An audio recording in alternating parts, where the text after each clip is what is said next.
नमस्कार दोस्तों, स्वागत है आप सभी का हमारे चैनल पीपीएम वचन पर। भक्तजनों, यदि आप भी चाहते हैं कि माता लक्ष्मी की कृपा आपके जीवन में हमेशा पड़ी रहे तो हमारे चैनल को अभी सब्सक्राइब करें।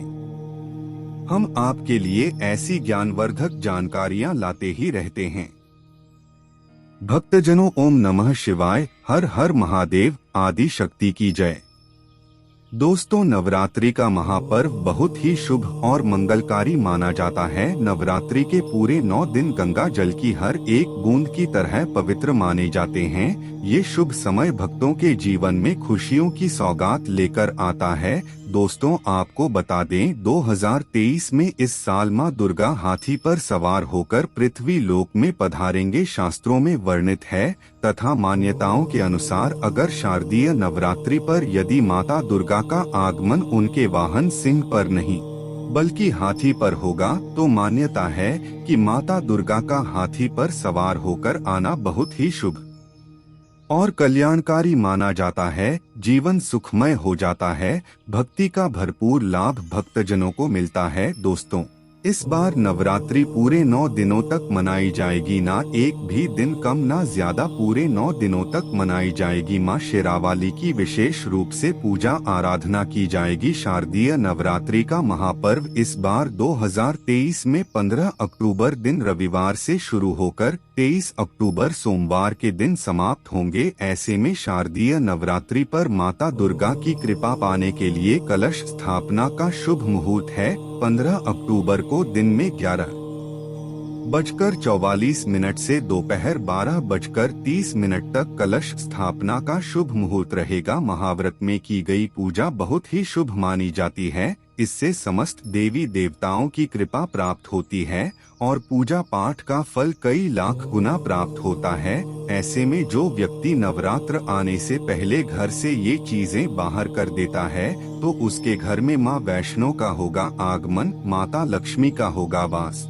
मां शेरावाली आपकी झोली खुशियों से भर देंगे। इसीलिए नवरात्र आने से पहले घर से ये चीजें फौरन हटा दें। दोस्तों, आज हम कुछ ऐसे ही गलतियों के बारे में जानेंगे जो अगर आपके घर में भी होती है तो माता लक्ष्मी कभी नहीं करती ऐसे घर में प्रवेश। फिर चाहे आप कितने ही पूजा पाठ कर लो, माता लक्ष्मी ऐसे घर में कभी नहीं आती। ऐसे घर से देवी देवता भी हमेशा रहते हैं नाराज। दोस्तों, पूरी जानकारी को देखने के लिए इस वीडियो को अंत तक जरूर देखें। सच्ची श्रद्धा से कमेंट बॉक्स में लिखें जय माँ लक्ष्मी। माँ लक्ष्मी के लिए एक लाइक तो बनता है। दोस्तों, सबसे पहले नवरात्रि के पहले ही मंदिर की अच्छी तरह से साफ सफाई कर ले। मंदिर के अंदर अगर पुरानी मालाएं हैं, टूटी फूटी मूर्तियां हैं, उसके साथ ही खाली माचिस की डिब्बी रखे हुए हैं तो उन्हें बाहर फेंक दें तथा खंडित मूर्ति को किसी नदी में प्रवाहित कर दें। घर में छोटे बच्चों को नवरात्रि का व्रत नहीं रखना चाहिए, इससे उनकी जान को खतरा हो सकता है क्योंकि इस व्रत में शरीर को अधिक शक्ति की जरूरत होती है। माता शेरावाली की तस्वीर अगर कांच के फ्रेम की है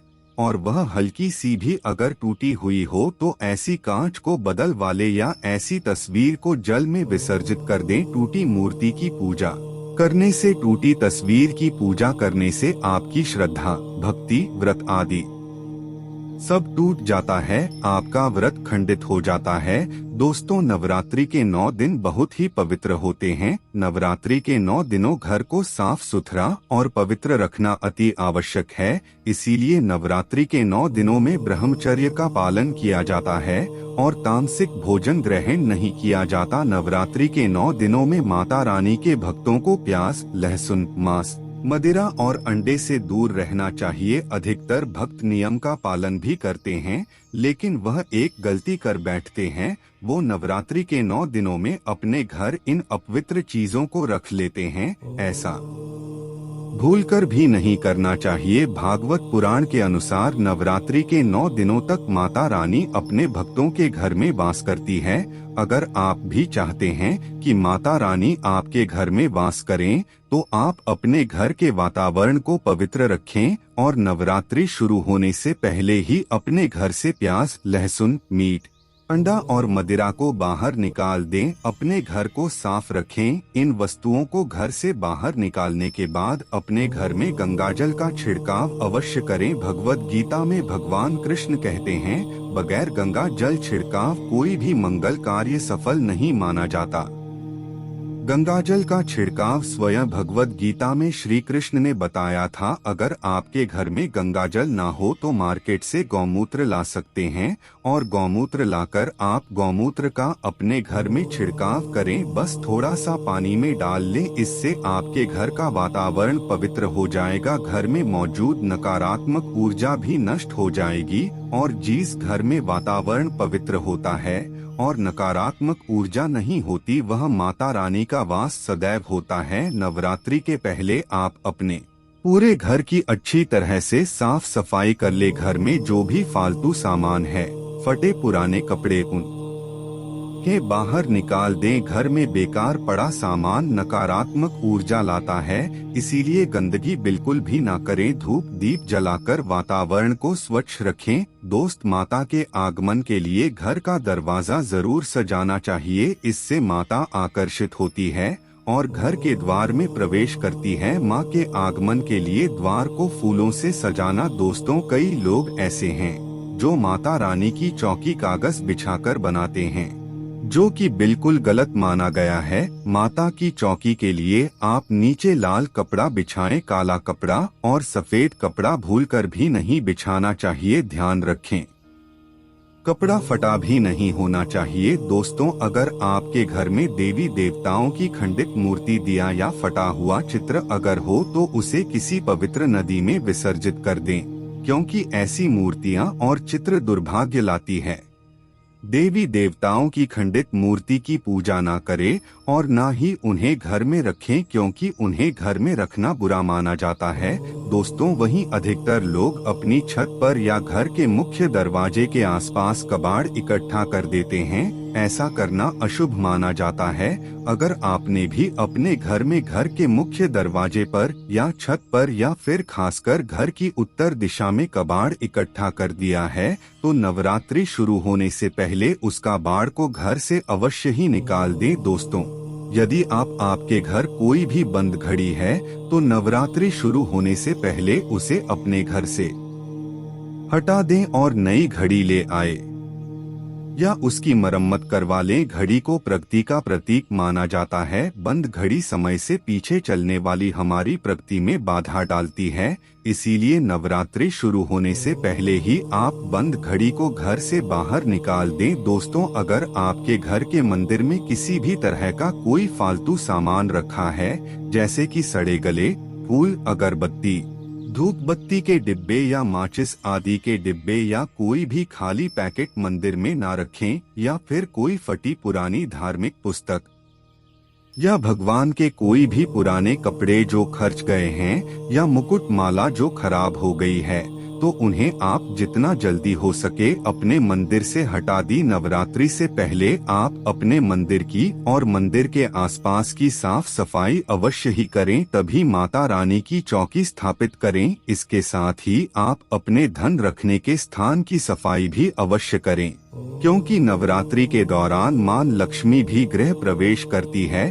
धन रखने के स्थान पर किसी भी तरह का कोई भी पालतू सामान, टूटा हुआ सामान न रखें। धन रखने के स्थान को मंदिर की तरह ही साफ रखें। नवरात्रि के दौरान माता रानी की पूजा में कौड़ियों को शामिल करें। माता रानी के साथ साथ रोजाना कौड़ी का भी पूजन करें। इसके बाद कौड़ी को धन रखने के स्थान पर रख दें। ऐसा करने से बरकत हमेशा होती है। अगर आपके पास पुराने जूते चप्पल इकट्ठे हो गए हैं तो नवरात्रि से पहले उन्हें घर से बाहर निकाल दें। पुराने जूते चप्पल की असुविधा के कारण ही घर में नकारात्मक ऊर्जा आती है और घर में अशांति और तरह का माहौल रहता है। नवरात्रि आने से पहले घर से निकालना न भूलें। अगर जिस घर में ज्यादा होता है उस घर में माता रानी का भी वास नहीं करती। साथ ही साथ टूटे फूटे बर्तन अगर घर में पड़े हैं या टूटा हुआ आईना भी अगर घर में हो तो उसे भी निकाल दी। घर में टूटे फूटे ईंट पत्थर भी नहीं रखना चाहिए। इससे माता लक्ष्मी नाराज हो जाती है। अब हम जानते हैं नवरात्रों के दौरान क्या नहीं खाना चाहिए और क्यों नहीं पीना चाहिए और कौन सा फल खाने से व्रत संपूर्ण और सफल हो जाता है। दोस्तों, हमारे चैनल को सब्सक्राइब जरूर करें और इस बेल आइकन को दबाना ना भूलें। तो आइए शुरू करते ही दोस्तों, नवरात्रि के दिन से जरूर खाना चाहिए। शास्त्रों में बताया जाता है कि भगवान के भोग में सेब आदि जरूर अर्पित किया जाता है। अगर आपका व्रत है तो आपको केला, पपीता, तरबूज और मीठे अंगूर जरूर खाना चाहिए। इन फलों से व्रतधारी को शक्ति मिलती है और व्रत संपूर्ण हो जाता है। शास्त्रों में बताया जाता है कि नवरात्रों के दिनों में सीताफल जरूर खाना चाहिए। सीताफल खाने से 10 ऐसी बीमारियां हैं जो खत्म हो जाती हैं। माना जाता है कि नवरात्रों के दिनों में सीताफल का घर में प्रवेश होना बड़ा ही शुभ माना गया है। सीताफल खाने से नवरात्रि का व्रत सफल हो जाता है, क्योंकि इसमें माता सीता का आशीर्वाद मिला हुआ होता है। नवरात्र के दौरान सीताफल खाता उसे दुखों का सामना नहीं करना पड़ता। सीताफल आपको जरूर खाना चाहिए। दोस्तों, नवरात्रि के 9 दिन शक्तिमान दुर्गा को समर्पित होते हैं। नवरात्रि के 9 दिन माता रानी के 9 अलग अलग स्वरूपों का पूजन किया जाता है। नवरात्रि के 9 दिनों में माता रानी को अलग अलग स्वरूप के हिसाब से अलग अलग भोग अर्पित किए जाते हैं। लेकिन क्या आप जानते हैं, कुछ ऐसी वस्तु है जिन्हें नवरात्रि के दौरान भूलकर भी माता रानी को अर्पित नहीं करना चाहिए। अगर इन वस्तुओं को आप गलती से भी माता रानी को अर्पित कर देते हैं तो आपको व्रत और पूजन का पूर्ण लाभ नहीं होगा। इसीलिए माता रानी की कृपा प्राप्त करने के लिए आपको यह जानना अति आवश्यक है कि वह कौन सी ऐसी वस्तु है जो माता रानी के पूजन में भूलकर भी इस्तेमाल नहीं करना चाहिए। तो आइए माँ का जयकारा लगाते हुए वीडियो को शुरू करते हैं। दोस्तों, नंबर 1, नवरात्रि के दौरान शादीशुदा महिलाओं को सफेद कपड़े पहनकर पूजा पाठ नहीं करना चाहिए। साथ ही साथ काले कपड़े भी नहीं पहनना चाहिए। इससे पूजा, व्रत आदि खंडित हो जाती है। माता की चौकी जब आप लगाए तो उसके नीचे कागज नहीं लगाना चाहिए। माता की चौकी हमेशा लाल कपड़ा बिछाकर ही बनाना चाहिए। हमेशा याद रहे, नवरात्रों के इन 9 दिनों तक व्रतधारी को अपना आसन चौकी के आगे ही लगाना चाहिए और मंदिर को नवरात्रों के दौरान अकेला नहीं छोड़ा जाता। बहुत ही अशुभ माना जाता है। इससे दुर्गा माता नाराज हो जाती है और हमेशा के लिए चली जाती है। दोस्तों, नंबर 2, नारियल। हिंदू धर्म में नारियल को समृद्धि, धन, श्रद्धा और सम्मान का सूचक माना जाता है। नारियल को श्रीफल भी कहा जाता है। नारियल को सुख समृद्धि में वृद्धि करने वाला माना जाता है। नारियल का हर मांगलिक कार्य में विशेष महत्व होता है। जैसे कि आप सभी जानते हैं कि माता रानी के कई मंदिरों में नारियल से बलि भी दी जाती है और माता रानी के पूजन में नारियल का इस्तेमाल हम सभी करते हैं। खासकर कलश की स्थापना नारियल रखकर ही की जाती है। माता रानी के पूजन में हम नारियल इस्तेमाल करते समय कुछ गलतियां कर बैठते हैं। दोस्तों, नारियल कई प्रकार के होते हैं। एक हरा, दूसरा सूखा जिसके अंदर पानी होता है। जिस नारियल के अंदर पानी होता है, माता रानी के पूजन में सदैव पानी वाला और जटा वाला नारियल ही इस्तेमाल करें। नारियल का पूर्ण होना चाहिए। नारियल चटका हुआ या टूटा हुआ क्योंकि साबुत नारियल ही पूर्ण और पवित्रता का प्रतीक होता है। साबुत नारियल ही सुख समृद्धि का प्रतीक होता है। साबुत नारियल को ही श्रीफल यानी कि माँ लक्ष्मी का फल कहा जाता है। नवरात्रि में माता रानी के कलश की स्थापना करते समय जटा वाला यानी पानी वाला नारियल ही कलश पर स्थापित करना चाहिए। साथ ही यह ध्यान रखना चाहिए कि नारियल को सदैव कलश के ऊपर लेटाकर रखना चाहिए। घट स्थापना करते समय कभी भी नारियल को खड़ा करके नहीं रखा जाता। नारियल को सदैव लेटाकर कलश के ऊपर रखा जाता है। साथ ही नारियल को स्थापित करने से पहले नारियल को लाल कपड़े में लपेटकर उस पर लाल चुनरी ओढ़ाकर आप नारियल को कलश के ऊपर स्थापित करें। शास्त्रों के अनुसार कलश के ऊपर जब सही तरीके से नारियल रखा जाता है और सही प्रकार का नारियल रखा जाता है, तब यह व्रत और भोजन का पूर्ण फल प्राप्त होता है। यह भी ध्यान रहे कि महिलाएं माता रानी को नारियल अर्पित कर सकती है, लेकिन कभी भी माता रानी के सामने नारियल को भूलकर भी नहीं वह देना, क्योंकि नारियल बीज रूप होता है और स्त्रियां बीज रूप से ही शिशु को जन्म देती है। इसीलिए कभी भी महिलाओं को नारियल नहीं तोड़ना चाहिए। नवरात्रि में माता रानी का व्रत और पूजन किया जाता है, लेकिन नवरात्र के दौरान सबसे ज्यादा महत्व होता है कन्या पूजन का। दोस्तों, माना जाता है व्रत और उपासना से माता रानी इतना पसंद नहीं होती है जितना कि कन्या पूजन से होती है। नवरात्रि में छोटी छोटी कन्याओं को माता रानी का स्वरूप माना जाता है। कन्याओं को भोग लगाया जाता है, उन्हें प्रसन्न किया जाता है और बदले में आशीर्वाद मांगा जाता है।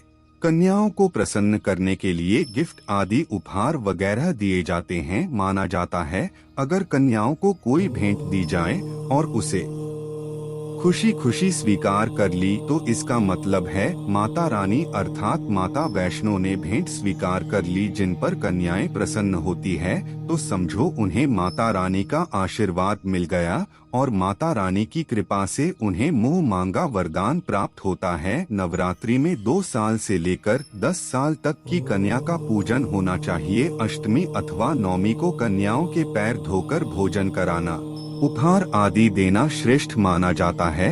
आपके घर में संपन्नता बनी रहे तथा धन की कोई भी कमी ना हो, कन्याओं को कोई सुंदर गिफ्ट दे सकते हैं। शास्त्रों में बताया जाता है कि कन्या जितना खुश होती है माता रानी उतना ही जल्द फल की प्राप्ति प्रदान करती है। ऐसे में आप कन्याओं को चॉकलेट बॉक्स दे सकते हैं तथा खूबसूरत कपड़े दे सकते हैं। याद रहे काले कपड़े ना दे और स्टील के बर्तन भी गिफ्ट के तौर पर दे सकते हैं। याद रहे कि कन्याओं को लोहे का कोई भी सामान नहीं देना चाहिए। दोस्तों, जब कन्या अपने घर के लिए प्रस्थान करें तो उनके चरण जरूर छू लें और अपने मन में अपनी प्रार्थना को पूरा करें। सच्चे दिल से मांगी मुराद माता रानी अवश्य पूरी करती है। प्रिय भक्तों, आज के वीडियो में बस इतना ही। हमारे द्वारा दी गई शास्त्रों अनुसार जानकारी आपको अच्छी लगी हो तो वीडियो को लाइक और कमेंट बॉक्स में जय माता रानी अवश्य लिखें। धन्यवाद।